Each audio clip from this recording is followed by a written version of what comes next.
I'd told myself 100 times that morning to just blend in, smile when spoken to, keep my hands folded, don't do anything that might embarrass Darren.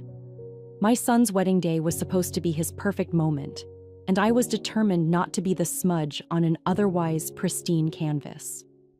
The reception hall glittered like something out of a royal documentary.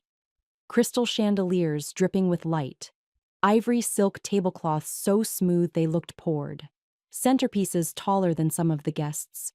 Each one a tangled sculpture of orchids and roses that probably cost more than my month's rent. Guests floated past me in designer gowns that whispered against the marble floors. I wore my best dress, navy blue, simple, bought years ago for special occasions that never quite materialized. Standing in that sea of couture, I might as well have been wearing a name tag that read, "I found my seat," tucked at the edge of the room with people I didn't recognize. Darren was across the hall, surrounded by the gleaming circle of his new in-laws. His tuxedo was perfectly cut, his hair styled to the millimeter. But when his eyes brushed over me, there was no warmth, just a polite acknowledgement, like spotting an acquaintance you're not sure you remember. It stung, but I swallowed it down with a sip of red wine. The toasts began. Norma, my daughter-in-law Calliope's mother, standing at the microphone in a gown that seemed to shimmer with its own light. Later, I'd learn it had been custom-made in Milan for a mere $45,000. At the time, I just thought she looked like someone who'd never been told no in her life. Her speech was polished, filled with sweet anecdotes about her daughter's childhood, sprinkled with just enough self-deprecating charm to keep the audience adoring her. I shifted in my seat, balancing my glass as the servers slipped through with refills. That's when it happened. Someone brushed hard against my shoulder from behind, maybe trying to squeeze past in the narrow gap between tables. My fingers jerked, the glass tilted, and the stem slipped from my hand. I reached out instinctively to grab it, but my hand snagged something else. The delicate, gossamer fabric of Norma's gown as she swept past my chair. I heard it before I saw it. A sound like paper tearing, sharp and final. Norma froze mid-step. The room's buzz thinned to nothing as every head turned toward the noise. I looked down and saw my fingers tangled in a jagged rip that ran along the side seam of her dress, silk threads fluttering like tiny white flags of surrender. My stomach plunged. Oh, I'm so sorry," I began, fumbling to release the fabric, my voice cracking. Before I could finish, Calliope's heels clattered across the floor. She took in the scene in one sweep, her gaze snapping from the tear to my face with pure, theatrical horror. "Pathetic old woman!" she shouted, loud enough to ricochet off the chandeliers. "Do you have any idea what you've just done?" Every conversation died mid-sentence. The clink of glassware ceased. I could feel 100 eyes pinning me to my chair. My cheeks burned so hot it felt like the skin might peel away. It was an accident," I stammered. "Someone bumped me." But she wasn't listening. Calliope jabbed a manicured finger toward the tear. "That gown was custom. Do you know what custom means? You don't just fix it with a sewing kit from the drugstore." Her voice rose on each syllable, her performance aimed at every witness in the room. And then Darren laughed. Not a nervous chuckle or a tense smile. No, he, tipping his head back as if he'd just heard the best joke of the evening. "Mom's always been a klutz," he announced to no one in particular, his words slicing through the silence. "Remember when she dropped my birthday cake? Some things never change." The guests chuckled politely, but the sound was brittle, like glass under too much pressure. My heart thudded in my chest, each beat echoing in my ears. I wanted to sink through the marble floor. My hands, still trembling, hovered over the ruined fabric, unsure whether to try to help or just vanish. Norma turned slowly to face me, her expression a perfect portrait of disgust. "You've ruined it," she said coldly, as if pronouncing a sentence. "Leave it. Just leave it." I stood, my legs stiff and unsteady. No one moved to intercept me. No one said, "It's all right," or "Don't worry about it." I walked the long path across the ballroom, past the glittering tables and whispered comments, each step ringing in my ears. At the door, I glanced back once. Darren was already deep in conversation with his new in-laws, Calliope's hand possessively on his arm, her laughter replacing mine in the space he'd once reserved for me. I stepped into the cold night air, the heavy doors shutting behind me with a muffled thud. Outside, the city lights blurred through my unshed tears. I'd thought I was prepared for anything that day. I'd been wrong. That tear in Norma's gown wasn't the only thing that had split open in that room. Something inside me had ripped too, and I wasn't sure it could ever be sewn back together. Outsider laughed. I don't remember getting to my car. One moment I was standing on the curb outside the reception hall, the cold biting through my thin navy dress, and the next I was gripping the steering wheel so tightly my knuckles were white. The street lamps threw long shadows across the hood, and the muffled thump of music from inside the hall followed me like an unwelcome ghost. My fingers still tingled where they'd torn that silk, and my cheek still burned. Not from a slap this time, but from Calliope's words echoing in my head. Pathetic old woman. I'd heard insults before in my life, but never one delivered so publicly, with such precision, like she'd been waiting for the perfect moment to fire it. I turned the key and drove, the city sliding past in streaks of light and darkness. Traffic lights blurred. I stopped at some, drifted through others, unsure if I was following the rules of the road or just muscle memory. I couldn't feel my feet pressing the pedals, only the cold hollow forming in my chest. Somewhere between the reception hall and my driveway, the humiliation began to ferment into something heavier. It wasn't just about the dress. It wasn't even just about Calliope. It was about Darren. My son. The boy I'd carried for 9 months, raised through scraped knees and chicken pox and lonely birthdays after his father left. The boy who used to look for me in every crowd, whose face would light up when I walked into a room. That boy wasn't in the reception hall tonight. The man in his place had looked at me with something closer to amusement than love, like I was a scene in a play he'd already grown tired of. I pulled into my driveway and shut off the engine, but I didn't move. The house loomed ahead, dark and still, as if it already knew I was bringing something inside that didn't belong, something sour and corrosive. I sat there for a long time, my breath fogging the windshield. In the quiet, my mind replayed Darren's laugh, the way his voice had carried across the ballroom. Mom's always been a klutz, as if all the years I'd held him up, financially, emotionally, physically, meant nothing. As if my worth could be boiled down to a clumsy moment. Eventually, I forced myself to go inside. The air in the house was stale, untouched since I'd left that morning. My heels clicked against the hardwood, the sound unnervingly loud in the emptiness. I sank onto the couch without turning on the lights. The wedding invitation still sat on the mantel where I'd placed it months ago, its elegant script once a source of pride. Now it felt like a cruel joke, mocking me from across the room. I leaned back and stared at the ceiling. Hours passed like that, the shadows shifting as. The moon crawled across the sky.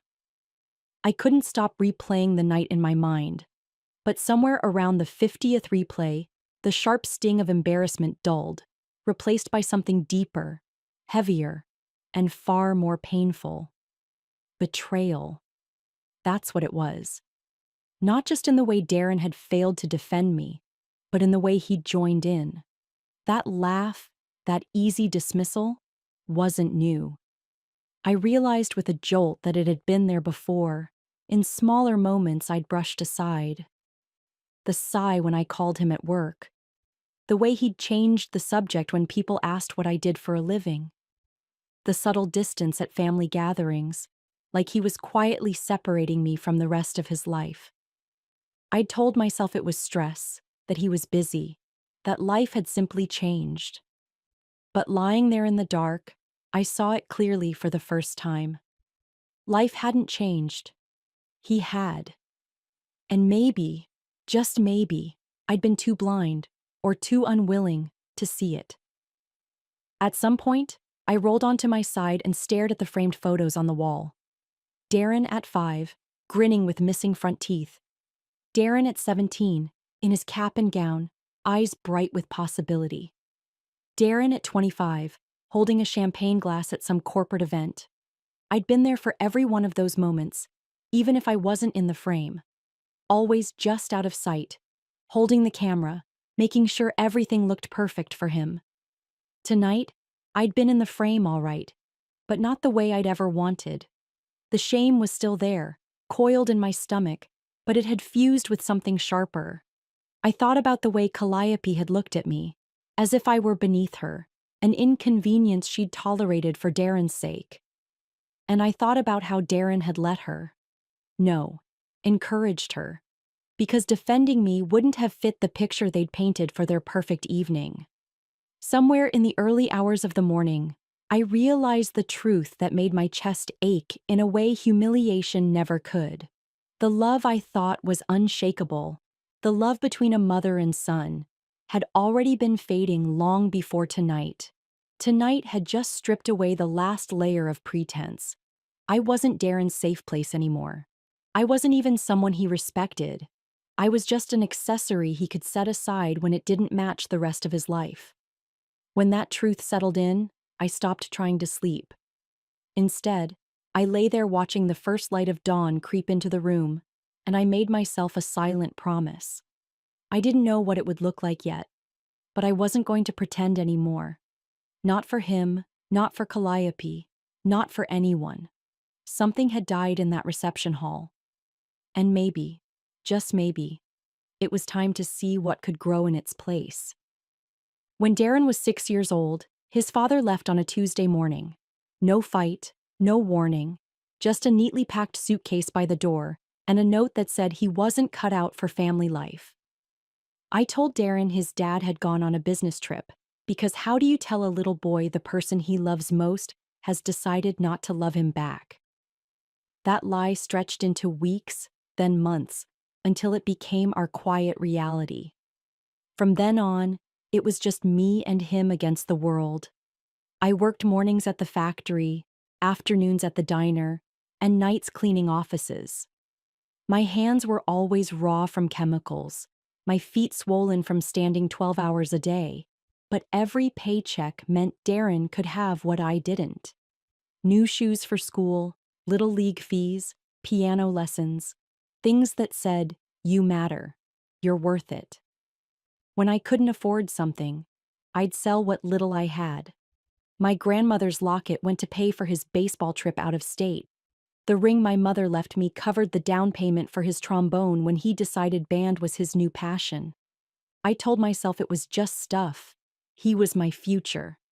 I kept scrapbooks of his achievements, every ribbon, every team photo. When he needed extra tutoring in math, I picked up Saturday shifts and stopped buying coffee on my way to work. When he wanted to join the debate team, I learned to sew so I could alter a thrift store suit to fit him. And for a while, it felt like he noticed. He'd hug me after games, leave thank you notes on the fridge, tell me I was the best mom in the world. But somewhere between high school and college, the thank yous got fewer. I told myself it was just him growing up. After all, teenagers weren't exactly famous for gratitude. By the time Darren started college, I'd saved enough to cover most of his tuition at State University. He told me it wasn't prestigious enough. I couldn't bear to see him disappointed, so I took out a loan against the house to help him transfer to a private school.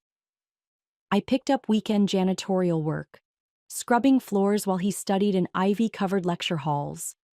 I ate peanut butter sandwiches for dinner so I could send him money for textbooks. When he came home junior year with Calliope on his arm, I wanted to like her. She was beautiful, polished, and confident in a way that made me feel like I'd walked into the wrong room. Her eyes swept over my little house, pausing on the secondhand furniture and mismatched dishes. "Your mother is so dedicated," she told Darren, her voice warm but edged, like dedication was a charming flaw. She was the kind of woman who could make a compliment sound, like a reminder you'd fallen short. Over dinners, she'd drop comments that seemed harmless at first. "My mother always says successful men should surround themselves with success." Or, "It's so important to elevate your circle."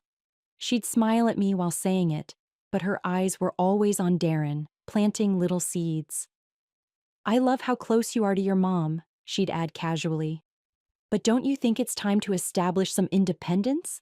My therapist says healthy boundaries are so important." Those words, healthy boundaries, became her favorite phrase. At first, they sounded reasonable. Who doesn't want a healthy relationship? But I started noticing the ways Darren's boundaries seemed to push me further out. Phone calls got shorter. Visits home were rushed. He'd tell me I wouldn't understand his new life, the pressures, the sophistication of the world he was entering. And maybe he was right. I didn't understand. I didn't understand how the boy who used to run into my arms after school now barely looked at me across the dinner table. I didn't understand how boundaries somehow always meant me giving more space, more time, more money, while he gave less of everything. Still, I kept giving. When Darren asked for help with a sure thing investment, I handed over $20,000 from my retirement fund. He promised to pay it back in 6 months. 6 months turned into a year, then 2, until he finally said, "That wasn't a loan, Mom. That was an investment in my future." The way he said it, patient, like he was explaining something obvious to a child, made me feel small. Calliope backed him up, of course. "That's what families do," she'd say. "They support each other." But the support only ever flowed one way. By the time they were engaged, I'd helped cover the honeymoon, chipped in for a down payment on their house, and contributed to emergency expenses that somehow never matched the stories I got. Calliope was always sweet about it, never directly asking, just hinting at needs and letting Darren close the deal. "You're investing in your grandchildren's future," she'd say, as if I were buying my ticket into their lives. And every time I opened my wallet, I told myself it was temporary, that one day they'd turn around and see everything I'd done. That day never came. Instead, the space between us grew, padded with polite calls on holidays and carefully curated visits where I felt more like a guest than a mother. Looking back now, I can see it started long before the tear in Norma's gown. The wedding wasn't the moment things broke. It was just the moment I stopped pretending they hadn't. If you'd asked me back then, I would have told you I was helping my son build his future. That's how I justified every check, every transfer, every time I dipped into savings I'd spent decades scraping together. It started small, $500 here, $1,200 there, for things that sounded urgent and important. A conference fee Darren had to cover to network for work, a shortfall on rent when he was between apartments, a car repair that turned out to be a down payment on a newer model. I told myself this was just what mothers did, but the asks got bigger, and my no's got fewer. The $20,000 investment opportunity was the first big hit. Darren called it a loan.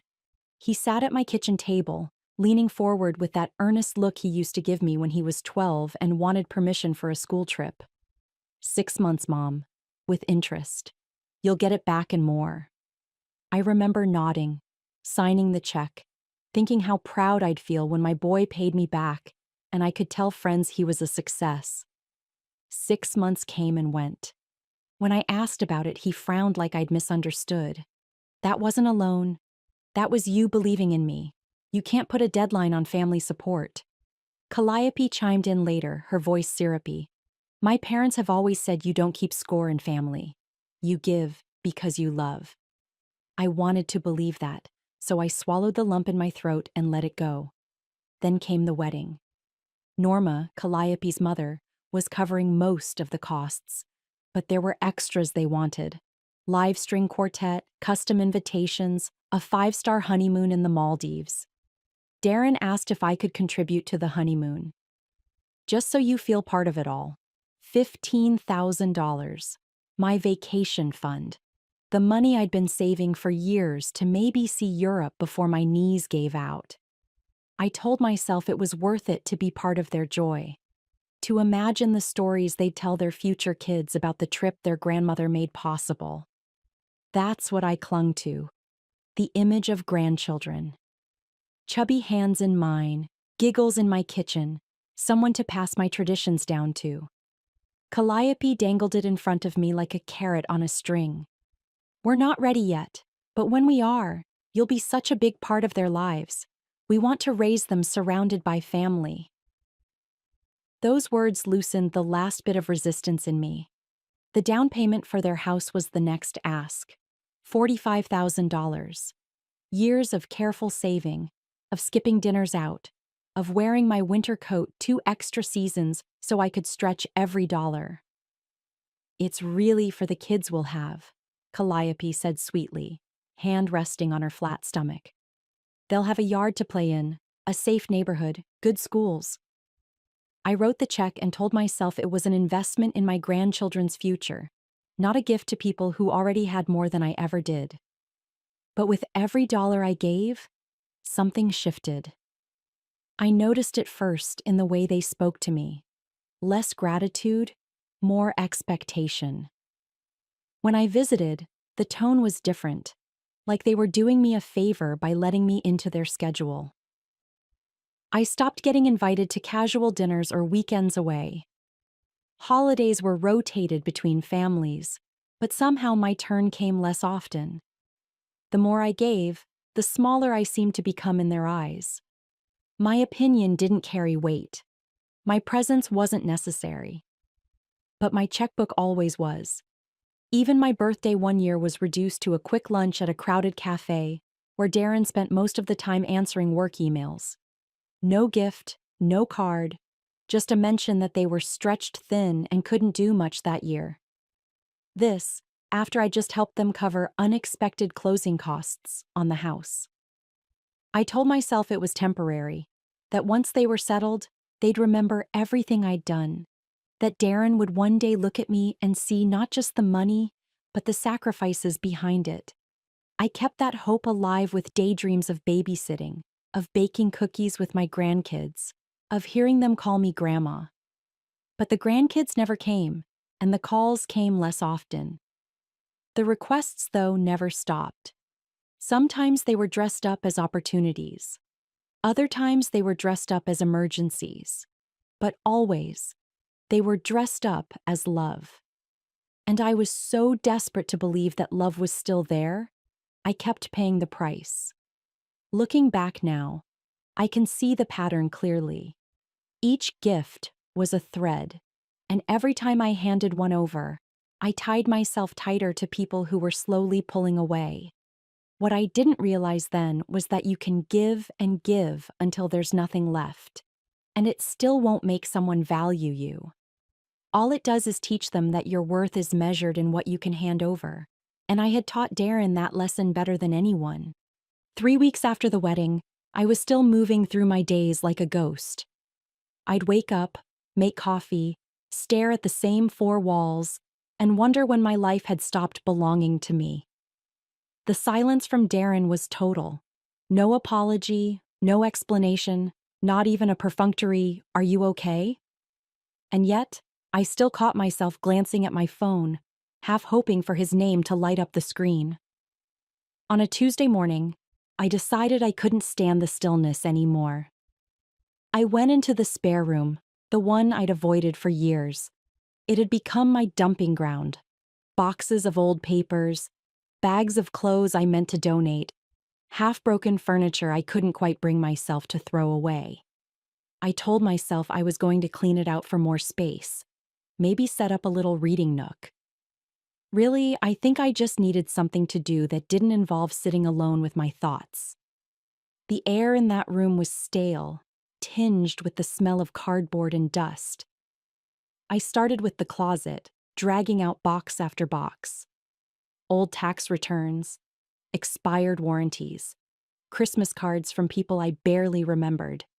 Then, at the very back, half buried under a pile of Darren's grade school art projects, I saw it.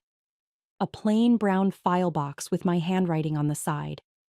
2 words. Financial records. My first instinct was to shove it back where I found it. I'd always been meticulous about paperwork, but I hadn't opened that box in years. It felt like looking at your own medical chart when you already know the diagnosis isn't good. Still, something in me, some restless, gnawing need, made me pull it out. I sat cross-legged on the floor and lifted the lid. Inside were neat rows of manila folders, each labeled in black ink. And as soon as I saw the first one, my stomach tightened. Darren, investment loan, 2014.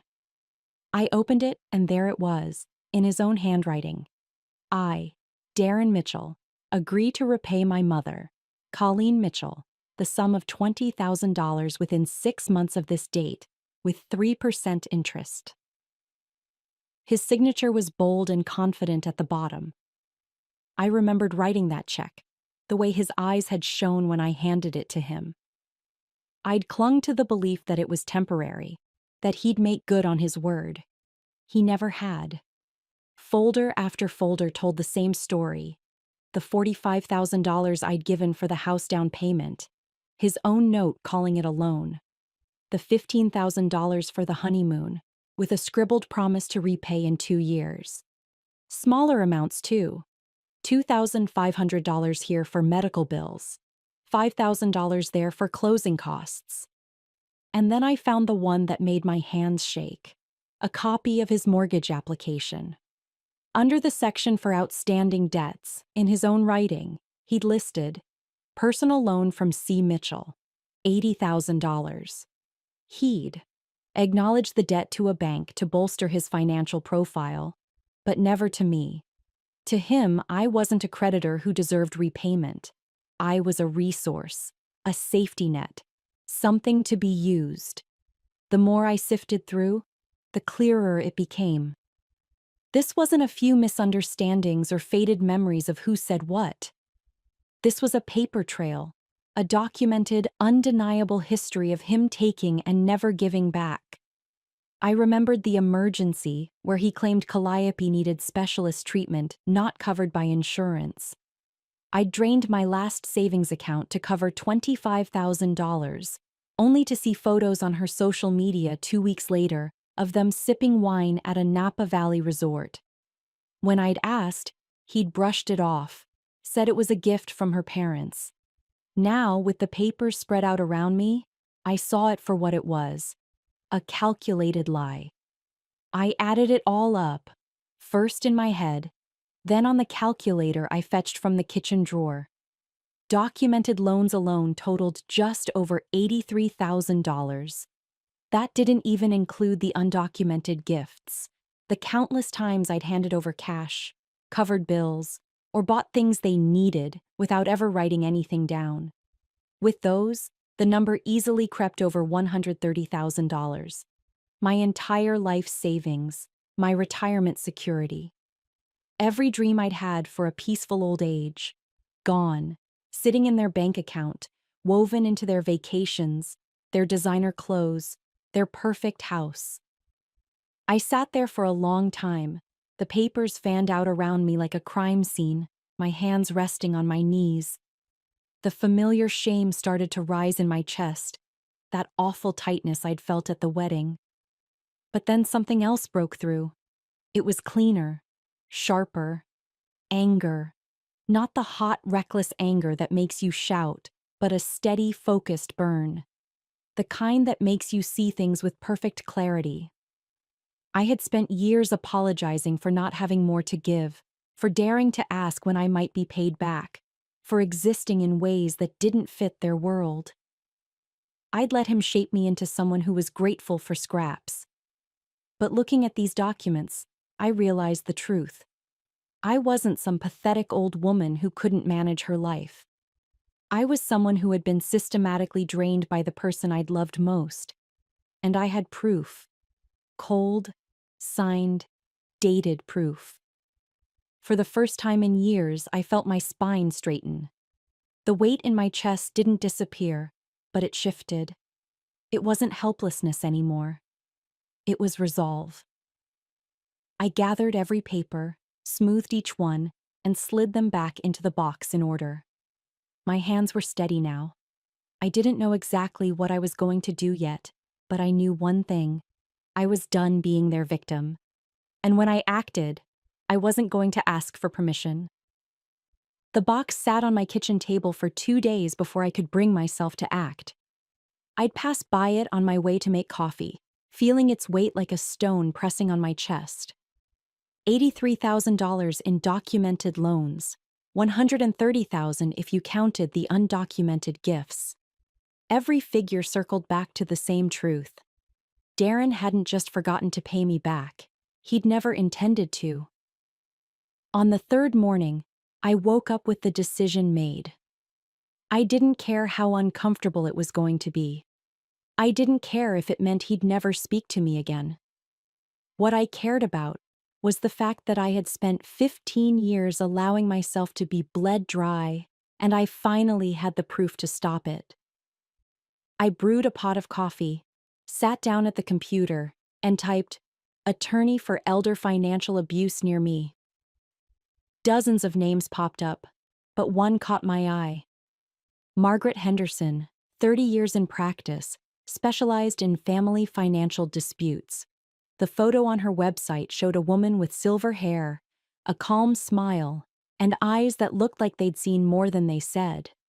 Her office was in a converted Victorian downtown, painted a dignified slate blue, the kind of place that projected both warmth and authority.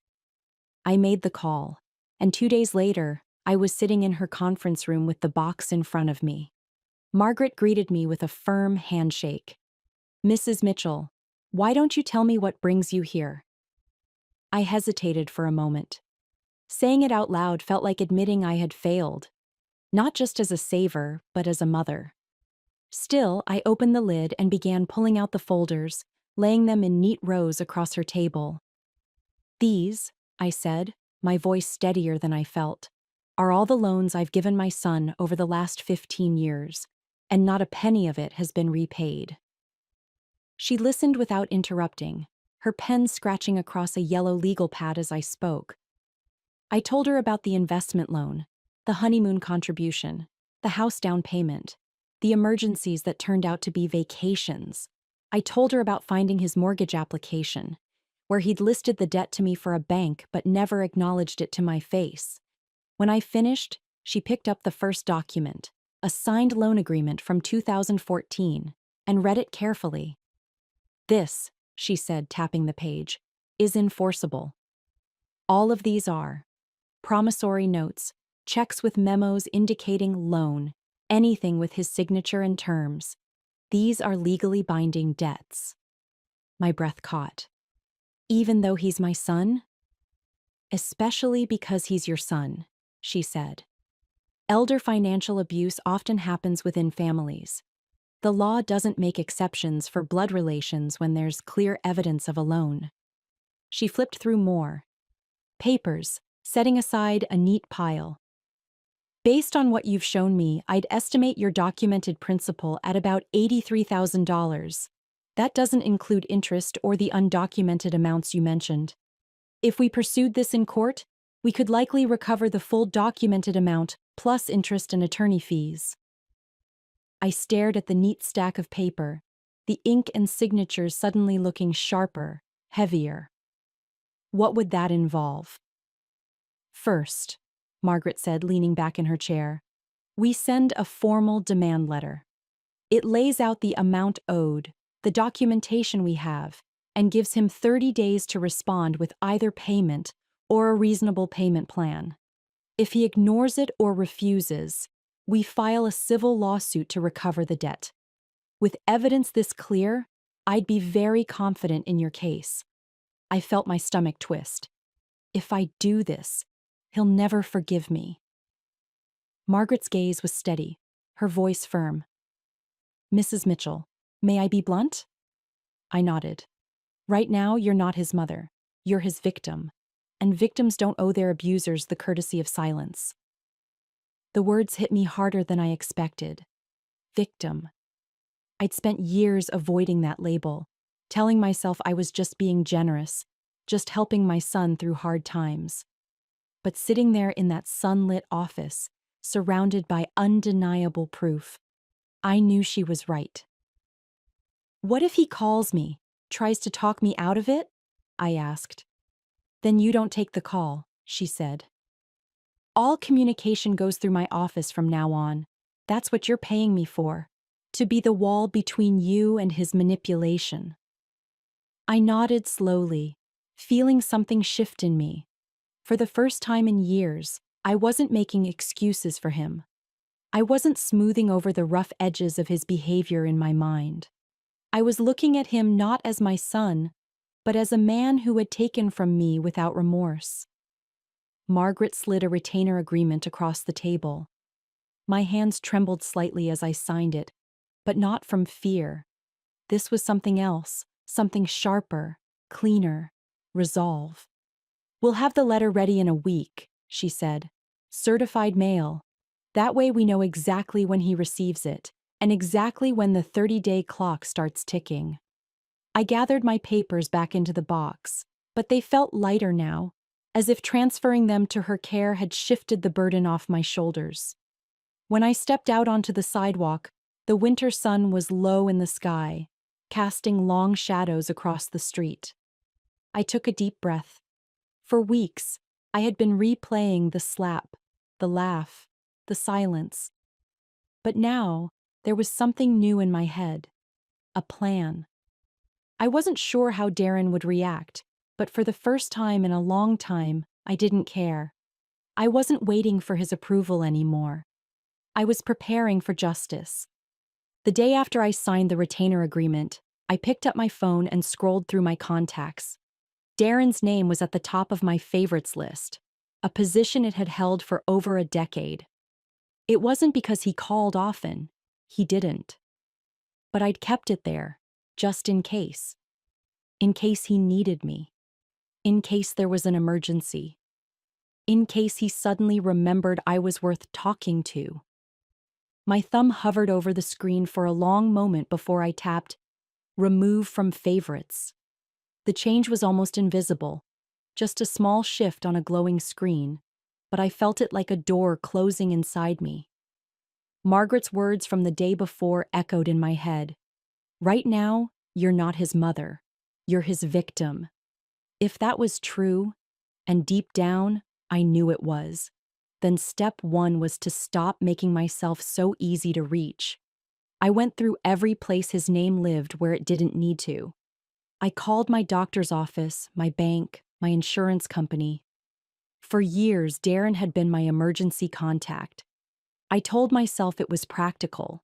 He was my only child after all. But really, it had been another tether, another way to keep him tied to me. Now I replaced his name with Helen's, my neighbor. Helen was reliable, level-headed, and most importantly, she wouldn't use an emergency as an opportunity to scold me about being a burden. With each call I made, I felt lighter. After the calls, I turned my attention to the kitchen. My freezer was packed with casseroles and soups I'd made in bulk, just in case Darren drops by. The truth was, he hadn't eaten my cooking in over 2 years. He'd always have an excuse. Some new diet, some dinner already planned. I stood there staring at those foil-wrapped dishes, each one a quiet offering that had never been accepted, and I realized they were just taking up space. I stacked them into a garbage bag and carried them out to the bin. The shelves looked bare when I was done, but they also looked like mine again. I wouldn't be cooking for a ghost anymore. The living room was next. Every surface was crowded with framed photos of Darren. Graduations, birthdays, vacations. In most of them, I was behind the camera, absent from the picture but responsible for making it happen. I didn't want to erase him completely. I wasn't ready for that. But I started removing the duplicates, the ones that were more about milestones than memories. I wrapped them carefully and stored them in a box, leaving a few that still made me smile. The room felt different almost immediately. Less like a shrine, more like a home. And then there was the phone. For years, I'd kept the ringer on loud day and night. I told myself it was because I lived alone and needed to be reachable, but the real reason was simpler. I didn't want to miss Darren if he called.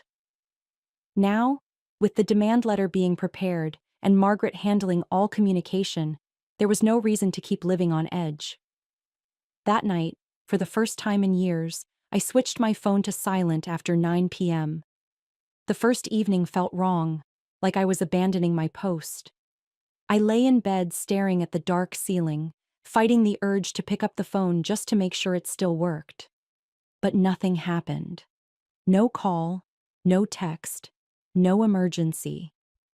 By the third night, I realized how much better I was sleeping without the anxiety of waiting for his name to appear. It was a strange thing, how quickly the absence of something could become a kind of peace. For so long, the silence between us had felt like a punishment, a cold shoulder I was desperate to thaw. Now, with each day that passed without a word, I started to see it differently. Silence didn't have to be emptiness. It could be space.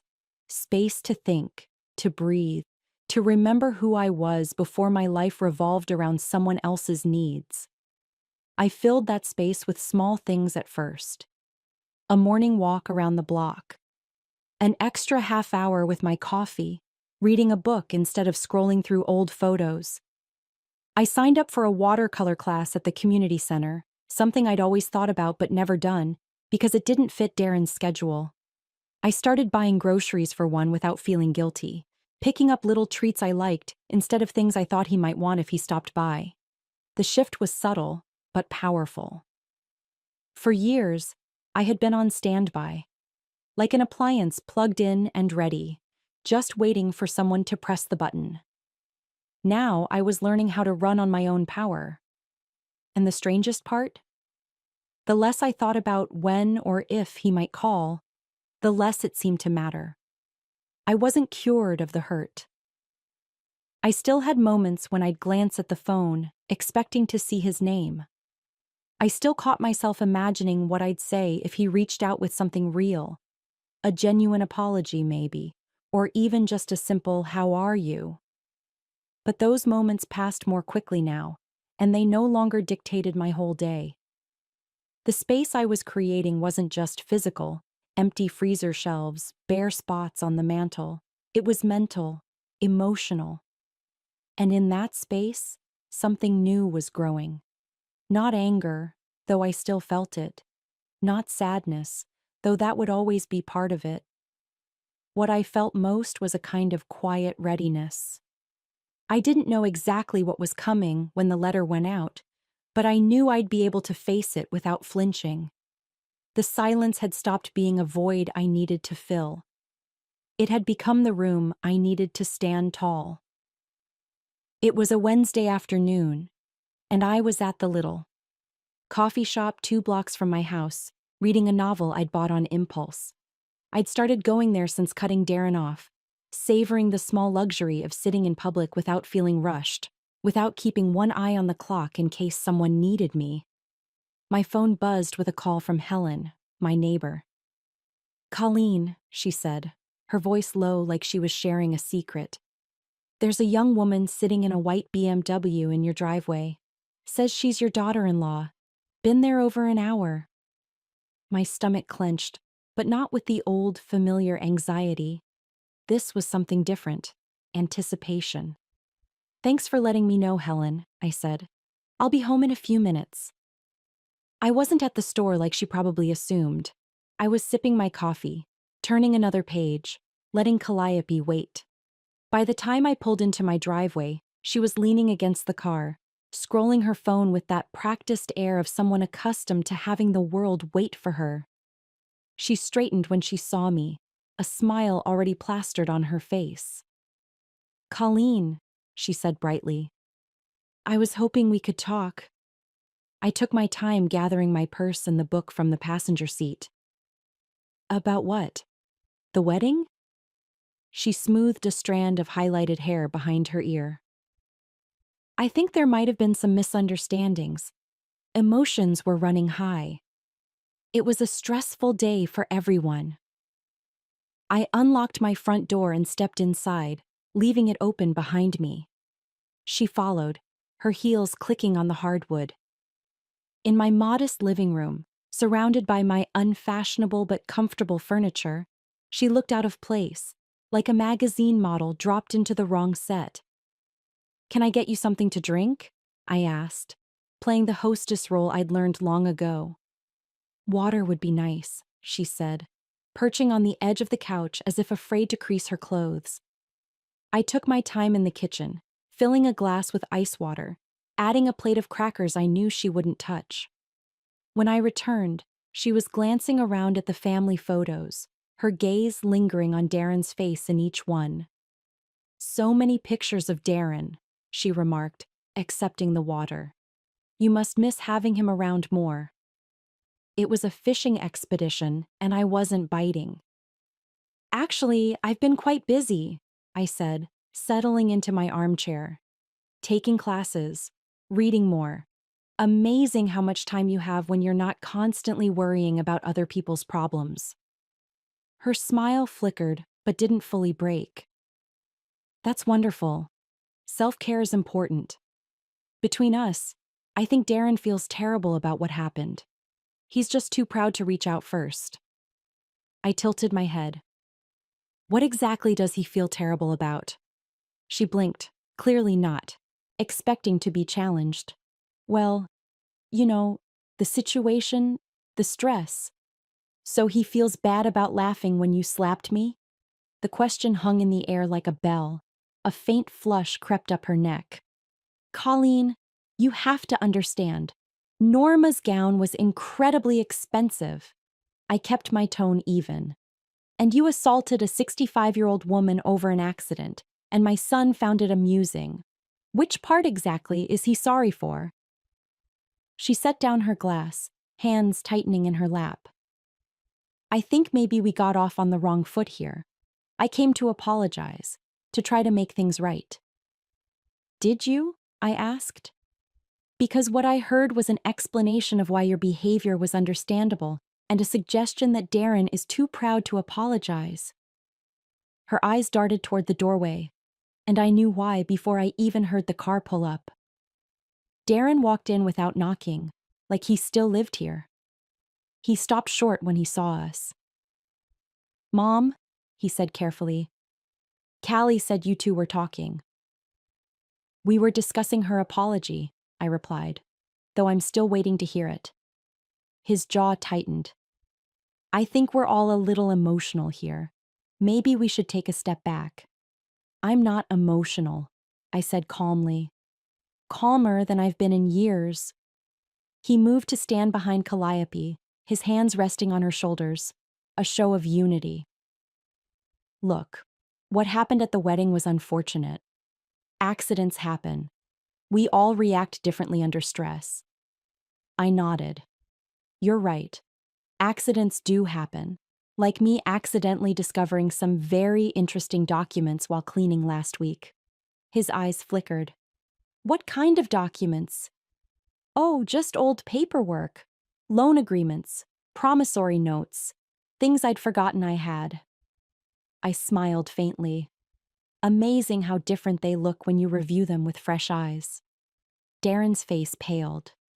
Calliope looked between us, sensing the change but not understanding it. "If this is about money," he began. "Why would it be about money?" I interrupted. "You've always said family doesn't keep score." The silence stretched, He was calculating now, weighing what I knew against what I might be willing to do. Finally, he said, "Maybe we should continue this another time." "Maybe you should leave," I said. It was the first time in 20 years I'd told my son to leave my house. Calliope stood abruptly, heels clicking toward the door. Darren hesitated, clearly wanting to salvage control, but my silence made the choice for him. They left without another word, and through the window I watched them in the driveway, their conversation tight and urgent. Darren kept glancing back at my house. For the first time in a long time, I wasn't the one shrinking under his gaze. I was the one holding the ground. The demand letter went out on a Tuesday morning. Margaret read it to me over the phone before sending it. Crisp, professional, and unmistakably serious. It detailed every documented loan, the total principal of $83,247, and the 30-day deadline to either pay in full or arrange a reasonable payment plan. "Certified mail," she reminded me. "We'll know exactly when he receives it and exactly when the clock starts." By mid-afternoon, I had the confirmation email from the post office. Delivered, signed for. At 10:47 a.m., Darren Mitchell officially knew his mother wasn't asking anymore. She was demanding. I half expected the phone to ring immediately, but the silence lasted just long enough for me to wonder if he'd surprise me with maturity. That hope didn't survive past lunch. By 11:15, my phone was buzzing nonstop. First came the angry voicemail. "Mom, what the hell is this? You're seriously trying to sue me? This is insane. Call me back right now." Then, barely 20 minutes later, a softer tone. "Look, I think we need to talk about this before you do something you can't undo. You don't want to drag the family into court." By early afternoon, it had shifted into pleading. "Mom, please. We can work something out. You know I'll take care of you." I didn't answer any of them. Margaret had been clear. No direct contact. Everything went through her office now. Still, it's one thing to agree to that in a lawyer's conference room, and another to watch your phone light up with your child's name over and over, the number climbing past 20 missed calls in a single day. That evening, Helen called to check in. "He was here," she said simply. "Banged on your door for a good 5 minutes. I told him you weren't receiving visitors." I imagined her standing there, small but unyielding, facing down a man 6 inches taller than her. "Thank you," I said, meaning it more than I could express. "Anytime," she replied. "I don't like the way he talks to you." The visits escalated over the next week. The day after Helen's call, Darren showed up again, pounding hard enough that the pictures on my wall rattled. "I know you're in there," he shouted. "Your car's in the driveway." I stood in my kitchen, hands wrapped around a mug of tea, listening to his voice carry through the door. After a few minutes, Helen's screen door creaked open. "She's not seeing you today," she called out. "Go home." His tone dropped immediately. "Helen, have you seen my mom? I just want to talk." "You can talk, through her attorney," she said. I smiled into my mug. By the end of the first week, Calliope made her appearance, dressed in a designer coat and holding a tissue she dabbed delicately at her eyes. She parked in my driveway and called up to my front window. "Colleen, please, you're tearing the family apart." I opened the window just enough to speak through. "The same way you tore my dignity apart at your wedding?" She blinked, caught off guard. "That's not the same thing." "You're right," I said evenly. "Your dress cost $45,000. What I'm asking for is only $83,000. Such a bargain, really." Her jaw tightened. I closed the window before she could recover. After that, the tactics got more creative. One afternoon, a cousin I hadn't heard from in years left a message saying he'd been asked to mediate between Darren and me. as though this were some petty disagreement instead of a financial betrayal. Another time, Darren sent flowers with a card that read, "We can fix this. Love always." I left them on the porch until they wilted. Every day, the 30-day clock ticked forward. Margaret checked in twice a week, her calm voice reminding me that this barrage wasn't a sign of power. It was a sign of fear. "They're trying everything but the obvious solution," she said, "paying you back." The strangest part was the shift happening inside me. The first couple of days, the calls and visits made my hands shake. By the end of the second week, I was making lunch while Darren pounded on my door like a door-to-door salesman I had no interest in speaking to. The urgency in his voice no longer pulled at me. It rolled off like water on glass. Helen became my unofficial gatekeeper, and I could see the satisfaction in her eyes each time she turned him away. "You're getting your spine back," she told me one afternoon as we chatted over the fence. "Feels good, doesn't it?" "Better than I expected," I admitted. The call slowed in the third week, not because they'd given up, but because I think they finally realized I wasn't going to break. Every time my phone buzzed, I sent the missed call log straight to Margaret. Every knock at my door went unanswered. And with each passing day, the silence between knocks grew longer until it wasn't silence anymore. It was space. Space I'd carved out and claimed for myself. Space where I could breathe without waiting for the next demand. The 30-day clock was still running, but for the first time in years, so was my life. On the 21st day after the demand letter landed, Margaret called me with an update. "Your son has hired an attorney," she said, her voice steady as ever. "Name's David Brennan, Brennan Kowalski and Associates. He reached out this morning." I felt the corner of my mouth twitch in something that wasn't quite a smile.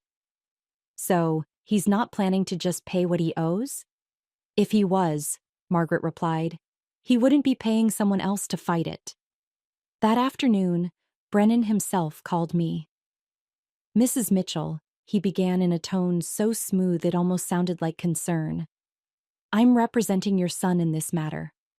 Perhaps we could resolve this without dragging the courts into it. Family disputes are always better handled privately." "You'll need to speak with my attorney," I said, cutting him off. "Margaret Henderson, Henderson and Associates." "Of course," he said quickly. "But before we involve—" "We're already involved," I interrupted. "If Darren wanted to handle this privately, he had 15 years and $83,000 worth of opportunities." There was a pause, and then he shifted gears. "This kind of litigation can be expensive, public. Surely that's not what you want for your family's reputation." I almost laughed. My son stopped being my family the moment he laughed while his wife humiliated me. Now he's just someone who owes me money. I hung up before he could respond. Within the week, Margaret filed the paperwork for a civil suit. The date on the documents felt like a line in the sand. No more, "Maybe they'll come to their senses." No more, "What if I'm being too harsh?" We were past the point of no return. And Darren knew it. What followed were 8 months of pressure campaigns so predictable, I could have written the playbook myself. The calls ramped up again, not from him, but from people I barely spoke to anymore. An aunt who just wanted to understand why I was doing this to my son. A family friend who'd heard the rumors and wanted to know if there was any way to walk it back. Each one couched their words in concern, but the message was always the same. "You're making a scene. You're supposed to keep family business in the family." I stopped explaining myself after the first month. "All communication goes through my attorney," became my default response. It was amazing how quickly people lost interest when they realized they couldn't wring a confession or a compromise out of me. Then came the gifts. Flowers on Mother's Day with a card that read, "We can start over," a bottle of wine from a vineyard in Napa, the same one they'd visited during that medical emergency years ago. I left it all. Untouched, a silent message that I wasn't for sale. The hardest were the appearances. Twice, Darren showed up at my house unannounced, not pounding this time but knocking softly, like the sound alone could make him seem less dangerous. Both times, I stood in the kitchen until he left. Once he sat in his car for over an hour, engine idling as if waiting me out. Helen texted me updates from her front window. Still there, still looking angry. If he thought guilt or intimidation would work, he didn't understand that those tools only functioned if I opened the door. Margaret kept me informed about the legal side of things, motions filed, discovery deadlines, back and forth with Brennan. They keep trying to settle verbally, she told me one afternoon, lowballing you with offers that don't even cover half the documented debt. And you told them, I asked? That you'll see them in court, she said, her voice carrying a hint of satisfaction. The truth was, I could have settled early for a smaller amount. Margaret even said so. Practically, it might save time, avoid stress. But every time I considered it, I pictured the look on Darren's face at the wedding. That smirk, that laugh. The easy way he tossed me to the wolves because it was convenient. This wasn't just about money anymore. It was about teaching him, maybe for the first time, that there were consequences. The months dragged, each side building their case. Darren's lawyer tried to argue that some of the loans were gifts, that family contributions shouldn't be treated like business transactions. Margaret demolished that with the signed agreements, the memos on checks, even the mortgage application where Darren himself had listed the debt. This isn't going away for him, she told me. He'll fight, but unless he comes up with a real settlement, we'll take it all the way. And through it all, I held firm. I didn't answer calls. I didn't respond to letters unless Margaret drafted them. I didn't let anyone lure me into a conversation off the record. The distance that used to feel like punishment now felt like armor. Every tactic they tried, guilt, charm, intimidation, bounced off. Not because I was unfeeling, but because I finally understood the cost of letting those tactics work. On the morning of our pre-trial conference, I looked at myself in the mirror and realized something had changed. I didn't look like a woman waiting for her son to remember she mattered. I looked like a woman who mattered whether he remembered or not. The suit was still underway, but I'd already won something far more valuable than a judgment. I'd reclaimed my voice, and I wasn't giving it back.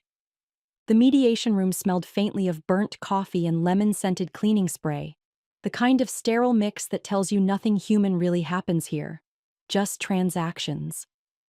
The table was long and narrow, with me and Margaret on one side, Darren and his lawyer Brennan on the other.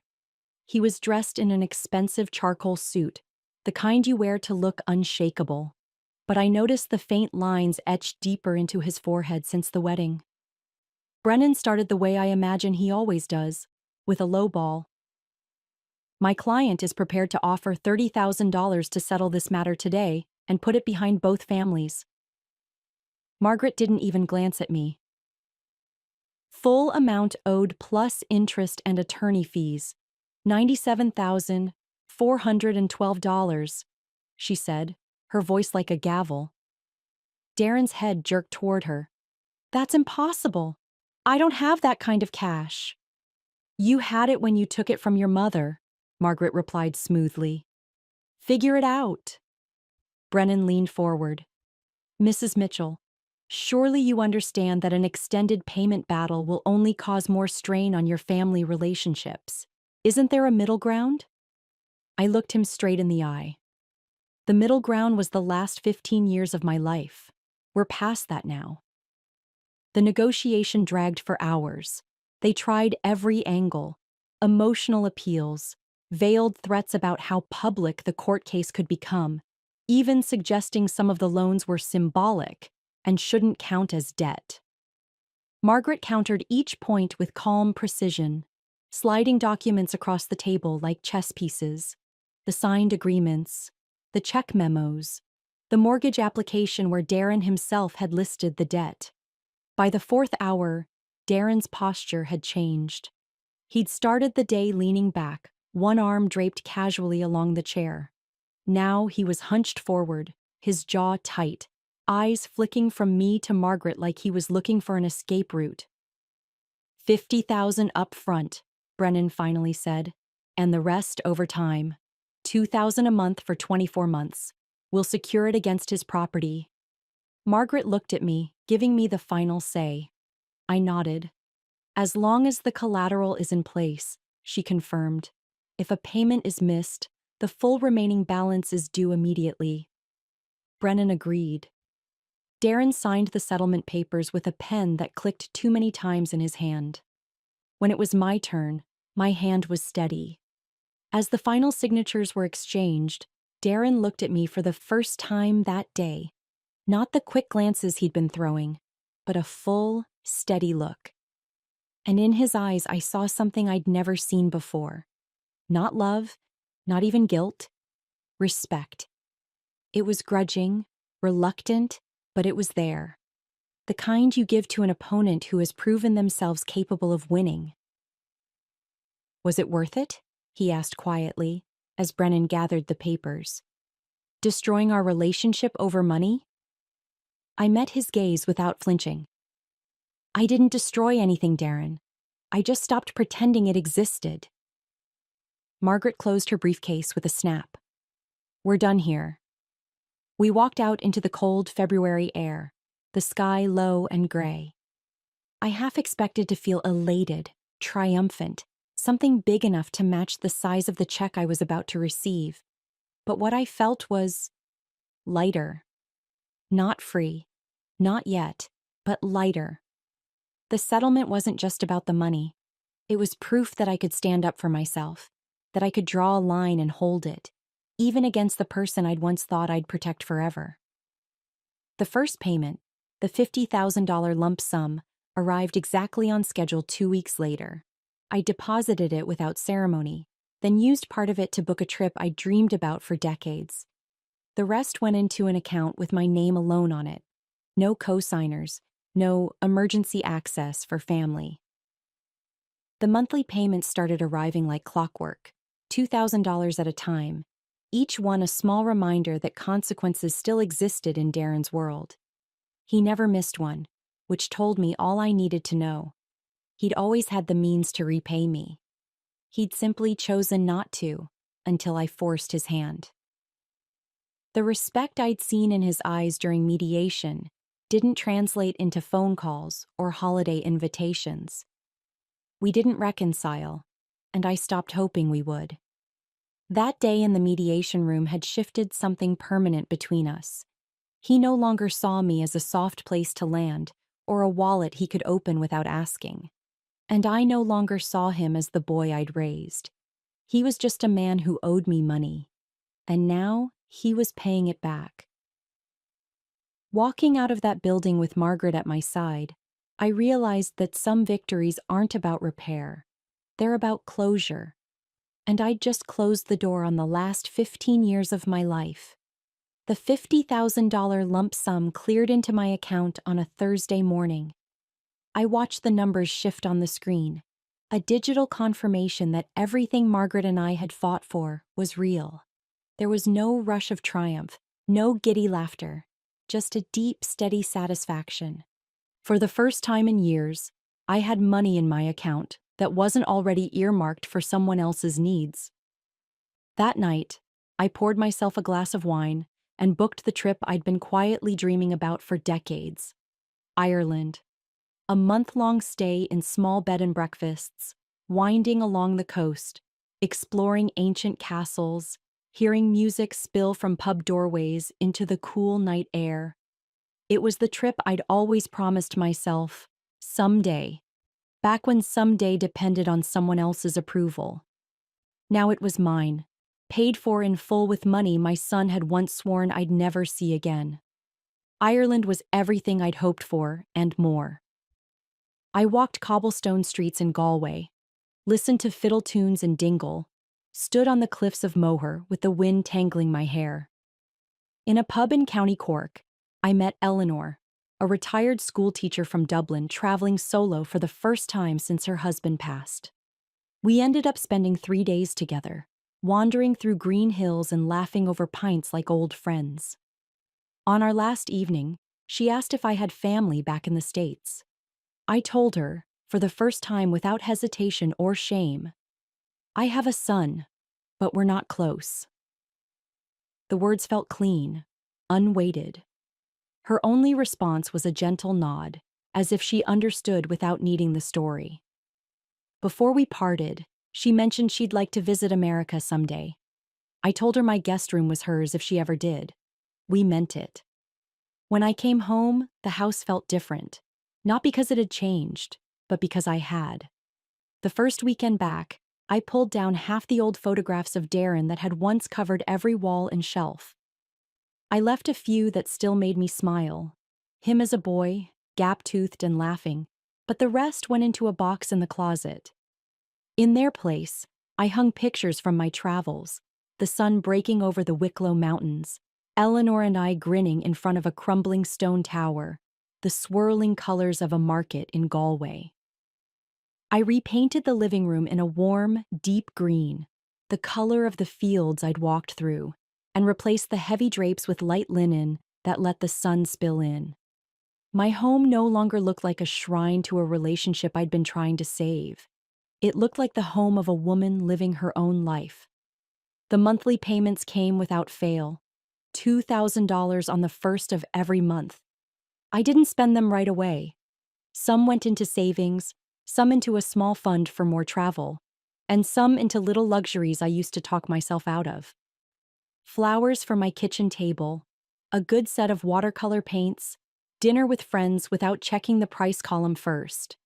Each payment was less about the money and more about what it represented. That for the first time in years, I was not being ignored, brushed aside, or taken for granted. I was being paid what I was owed, in every sense of the word.